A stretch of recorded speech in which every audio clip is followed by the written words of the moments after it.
বিসমিল্লাহির রহমানির রহিম। গোপন সংবাদের ভিত্তিতে অদ্য 11 এপ্রিল 2025 শুক্রবার রাত 1টায় বাংলাদেশ কোস্টগার্ড পূর্ব জোন অধীনস্থ বিসিজি স্টেশন কক্সবাজার ও র্যাব 15-এর সমন্বয়ে কক্সবাজারের কলাতলী বিচ সংলগ্ন সমুদ্র এলাকায় একটি যৌথ অভিযান পরিচালনা করা হয়। অভিযান চলাকালীন সন্দেহভাজন দুইটি কাঠের বোটকে থামার সংকেত প্রদান করলে তারা গতি বাড়িয়ে সমুদ্রের দিকে গমন করে।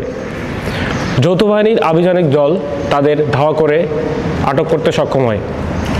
পরবর্তীতে কাঠের বোট দুটিকে তল্লাশি করে তাদের কাঠের পাটাতনের নিচে বরফের ভিতরে অভিনব কায়দায় লুকায়িত অবস্থায় 5 লক্ষ পিস ইয়াবাসহ 21 জন মাদক পাচারকারীকে আটক করা হয়। উল্লেখ্য,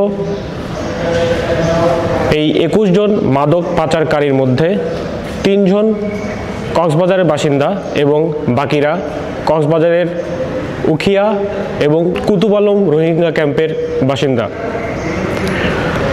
আটককৃত ইয়াবা পাচারকারী ও জব্দকৃত ইয়াবা ও বোট দুটির বিরুদ্ধে সকল আইনানুগ ব্যবস্থা প্রক্রিয়াধীন রয়েছে।